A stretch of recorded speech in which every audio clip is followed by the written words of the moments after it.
اگر اللہ کی نافرمانی انسان سے ہو جائے نا، اس کی تلافی ہو جاتی ہے توبہ کے ذریعے.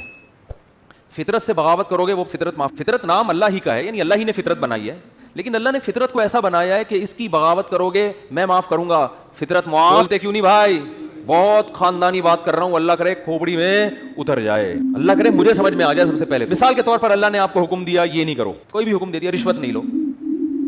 آپ نے اللہ سے بغاوت کی، رشوت لے لی. کسی مفتی عالم کے پاس جاؤ گے، بھائی مجھ سے گناہ ہو گیا میں کیا کروں، وہ اس کی تلافی کا طریقہ بتائے گا. یار جس سے لیے اس کو واپس کر دو، وہ نہیں مل رہا تو اس کی طرف سے صدقہ کر لو، خود غریب ہو تو خود رکھ لو، پھر توبہ کر لو. آئندہ اللہ کی طرف سے گارنٹی ہے جو تم سے غلطی ہوئی تھی اللہ کیا کر دے گا، بشرطے کہ یہ نہ ہو کہ یہ نیت نہ ہو کہ چلو وہ والی تو لے لی تھی بہت اچھا ہو گیا، ندامت بھی ہو کہ میں نے غلط کیا، بد نظری ہو گئی، کچھ بھی ہو گیا، قتل بھی ہو گیا، اس کی بھی تلافی ہے اسلام میں. جان کر یہ سوچ کے قتل کرنا کہ میں توبہ کر لوں گا، یہ تو ٹھیک نہیں ہے. ایک مثال ہے، کسی سے ہو گیا بھی توبہ کا دروازہ کھلا ہے، اس کا بھی حل ہے. لیکن فطرت سے جب بغاوت کرتا ہے نا انسان، یہ دینداروں کی بات کر رہا ہوں، ایک بڑا معاشرے میں فالٹ آ گیا ہے، وہ فطرت سے بغاوت پہ اتر آتے ہیں. فطرت اور نیچر سے جب لڑو گے نا تو اللہ نے نیچر کو ایسا بنایا ہے کہ نیچر معاف بولتے کیوں نہیں بھائی. مثال کے طور پر آپ نے حرام کھا لیا. کیا کھا لیا آپ نے؟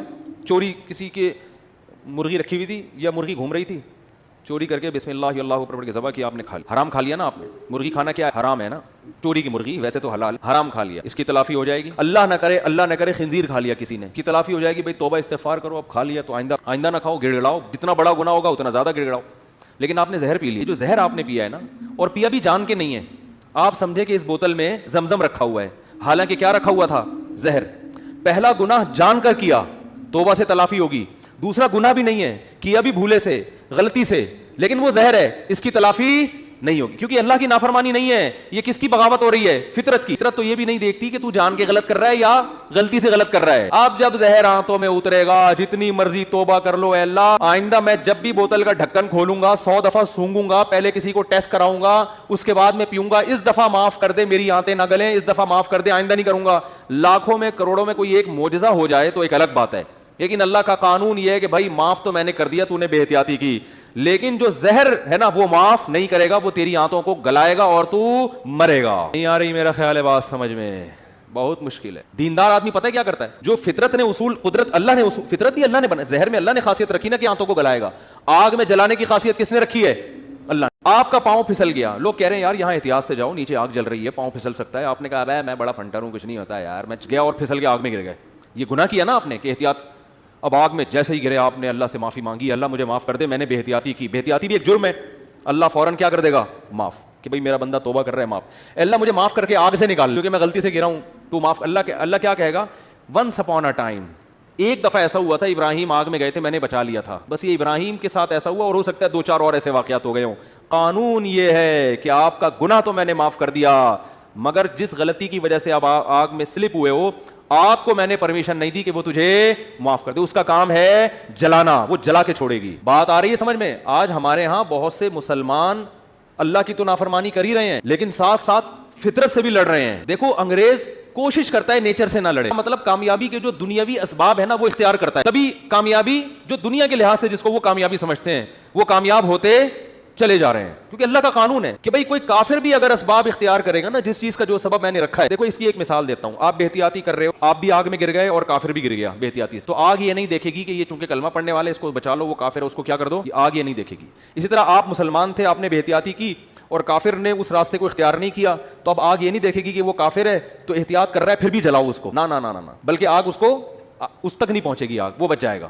دنیا کی آگ کی بات کر رہا ہوں. تو دنیا میں اللہ تعالیٰ نے کامیابی اور ناکامی کو کس کے ساتھ جوڑ دیا ہے؟ اسباب کے ساتھ.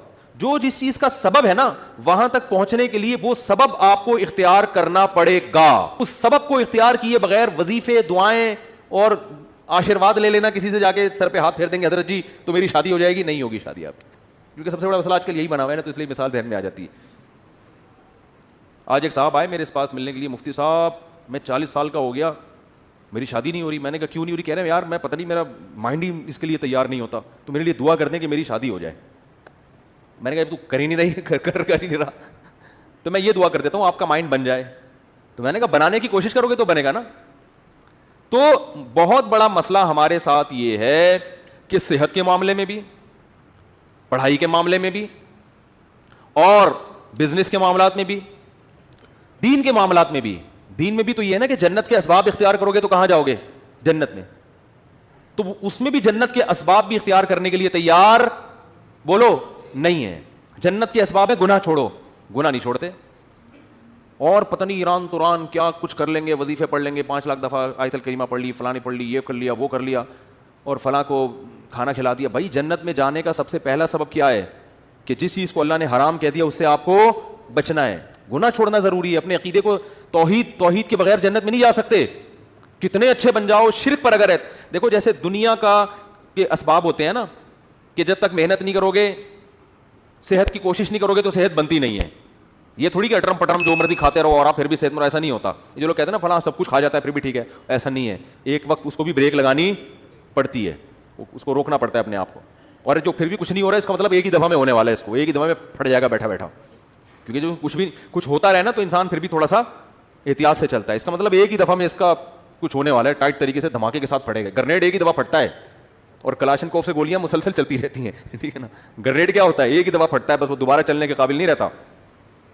تو آخرت میں جانے کا سبب بھی ہے, تو وہ سبب اختیار کیے بغیر ہم انگریز کو کہتے ہیں نا دنیا میں کامیاب ہے مگر آخرت میں نہیں ہے. کیوں نہیں بھائی, تم آخرت کا سبب اختیار کرتے ہی نہیں ہو. آخرت میں جانے کے اسباب کیا ہیں؟ عقیدہ توحید ہے, رسالت ہے, پھر جو اللہ نے جس کو حلال کیا اس کو حلال سمجھو, جس کو حرام کہا اس کو حرام سمجھو. پھر لوگ ہم سے لڑتے ہیں کہ یہ سائنسدان کیوں جنت میں نہیں جائیں گے, انہوں نے تو اتنے نیک کام کیے. او بھائی جنت میں جانے کے لیے تھوڑی کیے انہوں نے, دنیا کے لیے کیے ہیں. تو دنیا آج ان لوگوں کو بڑے اچھے القاب سے یاد رکھتی ہے, یار اس نے بلب ایجاد کیا. اب بلب کے رشتہ داروں کو گالیاں دینا الگ بات ہے, لیکن بلب بنانے والے کو گالیاں کوئی بھی نہیں دیتا.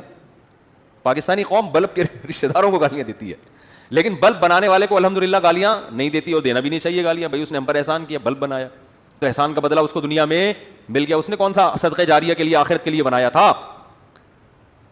تو جو دنیا میں کر رہے ہیں دنیا کے لیے کر رہے ہیں, آخرت میں کوئی حصہ نہیں. اللہ نے بتا دیا تم نے آخرت کے لیے کیا ہی نہیں ہے, کیونکہ تمہارا تو آخرت پر ایمان ہی نہیں ہے. تو اس لیے بات خوب یاد رکھو, صحت کا مسئلہ ہو, گھر میں بچوں کی تربیت کا مسئلہ ہو, پیسے کمانے کا مسئلہ ہو, صحیح ہے نا, جب تک محنت نہیں کرو گے, قانون اللہ کا یہ ہے کہ کخ بھی ہاتھ میں نہیں آئے گا, کخ بھی نہیں آئے گا. کل رات میں مثالیں اس لیے دیتا ہوں تھوڑی سی عبرت کے لیے. کل ہماری ایک جگہ دعوت تھی, بہت ہی اچھے لوگ تھے, وہ دعوت ٹھکرائی نہیں جا سکتی تھی. کھانا کھایا ہم نے 11 بجے رات, اور وہ انہوں نے اتنا کچھ بنایا ہوا تھا, وہ بھی باقاعدہ آرڈر پہ کھایا ہم نے. ابھی میں کیا بس وہ سن بھی رہے ہوں گے نا بیان. کھایا, اب 11 بجے جب آپ کھاؤ کے سو گئے تو آپ کی صحت ٹھیک ہو سکتی ہے؟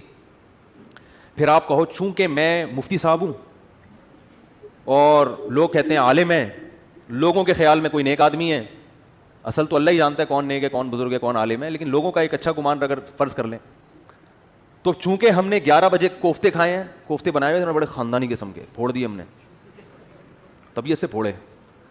اچھا وہ تو میں ان سے کہہ رہا تھا کہ مولانا طارق جمیل صاحب تو رات کو کھانا کھاتے ہی نہیں ہے نا, رات کو کھانا حضرت مولانا طارق جمیل صاحب نہیں کھاتے, وہ اتنے 2-4 نے والے بس, جتنا بھی رکھا وہ نہیں کھاتے, صحت کا خیال کرتے ہیں. تو میں نے کہا یار اتنا تپڑ مجھ میں نہیں ہے, اتنا اچھا کھانا رکھا ہوا ہے اور میں کھاؤں نہیں.